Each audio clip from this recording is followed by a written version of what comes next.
Hi, everyone. Welcome to Forbes Talks. I'm here with Seth Matlins, my colleague who is Managing Director of the CMO Network. Seth, welcome. Thanks, Diane. It's nice to be here. Well, we're talking about trends, but let's start with the year that was with CMOs. I mean, give us some sense of what really struck you this year as, indicative of what we're likely to see in 2023. Well, it's interesting. The world, the world is unkind to most of us lately, but in particular to CMOs who are being forced to plan for the unimaginable and react to the unforeseen in real time. I think that what we're seeing as 22 ends is kind of uncertainty on steroids, which is to say, a mood of caution has really gripped, I think, enterprise broadly and marketing specifically, as people wait to figure out, when and if the next economic shoe is going to drop, what the recession looks like, what inflation looks like. With that said, I think that what we'll see moving forward is a return to kind of some of the fundamentals of marketing. And this is something we've talked a lot about with CMOs over the last year, which is that as much as has changed, and really everything has, there are still some fundamental things that remain unchanged, i.e. that the job of the chief marketer, that the job of marketing is to drive growth. And everything else is a tactic or strategy in support of same. So I think we're going to see a return to some hardcore fundamentals and maybe a little bit less data fetishization, right? And that data fetishization, which has really risen as in an attempt to quantify anything and everything that can be, I think, is now being challenged by everything from declines in and changes around third-party data, first-party data, data quality, data quantity, and then what Web3 world, if I can jump from one set of buzzwords to yet another, what that is going to provide in terms of data ownership, data sovereignty, and marketers are going to have to adapt, continue to adapt to that. I think we're going to see. Can I just unpack that a Yeah, little bit? Which stop is my monologue. No. I love it's all very interesting. But let me just start with data-driven marketing is obviously nothing new. You're suggesting that has not actually been indicative of the growth that they're charged with achieving, or what is the problem with the data that we're seeing? Just because you can measure it doesn't mean you should, and just because you get data back doesn't mean it's reliable. If the data were always reliable, if it were infallible, Hillary would have been president and New Coke would still be on the shelves, right? Russia would have won Putin's war in a matter of days. We wouldn't be where we are all of this time later. And so what I think has happened, and I'll put this kind of in two tranches. One, what's happened again, as I said, because we're so desperate to quantify, well-intentioned desperation to quantify the one-to-one impact of every dollar spent, every marketing dollar spent, we turn to data to prove whether or not it did in fact deliver that return. Fact of the matter is, however, you cannot prove, certainly in a last click attribution construct, the impact of every dollar spent, near term and or long. I think the other part of this is, if you look at what the last 10 years of I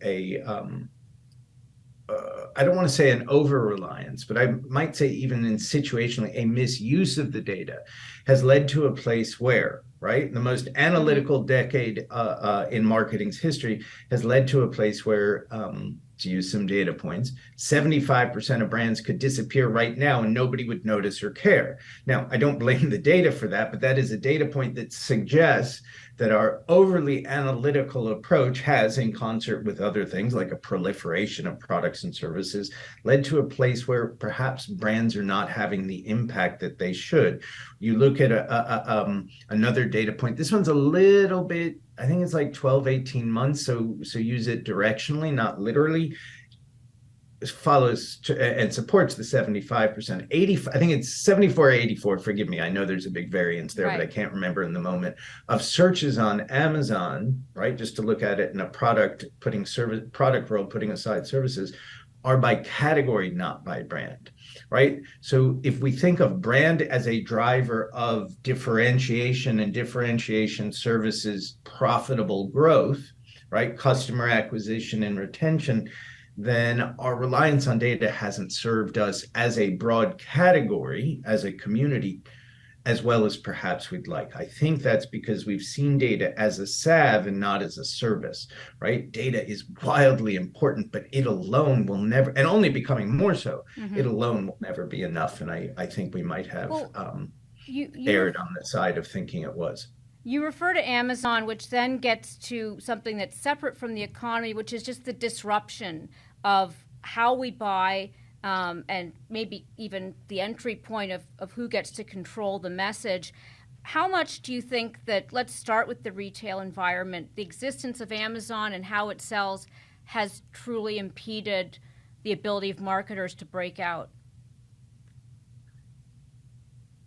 I don't know that I would agree with that hypothesis, right? Because putting aside that last click attribution, right? Which is, yes, it just like, Google's front page, Amazon's front page in a crowded category is pretty important, but the retail shelf has always been hugely important. I think that marketers still have to and still have some measure of control, even as the control of the message has been wildly and will only become more decentralized. Be amongst if it's 74% who go searching by category, be amongst the 26% who are the brands people look for, and that you continue to have control over. Any thought? Influence. I shouldn't say, by the way, I want to walk that back because I think there's a really big difference. I don't think any marketer has control of their message anymore. They have influence of their message, right? And what we know is that anybody with fingers and a voice can influence the trajectory of a brand or business in a given moment. And I think you've heard me talk about this, the ocean spray guy whose truck breaks down, records himself drinking a bottle of ocean spray on a skateboard and sets it to Fleetwood Mac, influenced the trajectory of that brand and business. Yeah, it's not always as positive a message as that, but today's marketer, in particular the chief marketer, has influence. There is no such thing as control anymore, and I don't think CEOs and CFOs understand that. I think that's a fair point. And since we're talking about 2022 right now, what's the sentiment you're hearing around Twitter, since we are not getting figures, but we keep hearing about this mass exodus of advertisers? Well, I heard some anecdotal figures. I think it might have been on the Pivot podcast with Kara and Scott Galloway, where and again, take this anecdotally, Twitter's gone from a $1.5 billion revenue line item off of advertising to 400 million. I'm assuming that's an annualized number and an annualized run rate. But what that suggests is a material loss. So what we're hearing on the marketing side is the same thing we're hearing, as users thereof, which is it's not a safe space for advertisers by and large. The rise of pejoratives and hate and anti-Semitism and misogyny, etc., seems to be, depending upon who you listen to, I think Elon tends to push back on data that others suggest is real enough, and it's keeping marketers away, as they should, right? Brand safety is paramount. It's not just limited, of course, to a Twitter conversation, but the Twitter house does seem to be a bit of fire at the moment. So when you look ahead, you mentioned Web3, but you also are somebody that's overseen many lists in terms of most entrepreneurial CMOs, most innovative campaigns. What should we be keeping our eye on, or where are you seeing some real interesting, trends that are rising on your radar that you'd want to put on ours? Look, I think that in the balance between, and this goes back to what I was saying in the beginning, in the balance, the back and forth balance, right, between art and science in the marketing world, I think that and hope that what you'll see in 23 is a recalibration and a reminder that creativity and story and narrative are fundamental no matter what you're selling. I think you will see brands and businesses, again, no matter what they're selling, and I use marketing and selling interchangeably, right? Because that is the marketer's job. No matter what they're selling, whether they're selling a can of soup or a $10 billion services arrangement, are going to be recognizing that again, as much as has changed, the architecture of the human mind has not, and that they're selling to people. They're selling to people who are terrifically afraid in many, many cases of their own livelihood, of the impact on a wrong decision. At $10 billion, it's a slightly easy, different calculus than a can of soup, of a wrong decision on their ability to survive and or thrive. But I think you're going to see more humane approaches and more humane marketing. I think you're going to see an incredible focus on building trust, because there is so much distrust. I just read an article, or at least a headline of an article this morning, that brands are now pulling back on their public-facing ESG commitments and programs because they're afraid of being derided for greenwashing. Yeah. I don't know that they should be afraid of being derided for greenwashing if it is in fact greenwashing, but that's not a good thing if it's not. I think we're seeing, and we've just seen it in the last couple of weeks, Facebook and Google begin to reframe the brand versus performance construct that has emerged over the last decade, right? Mm-hmm.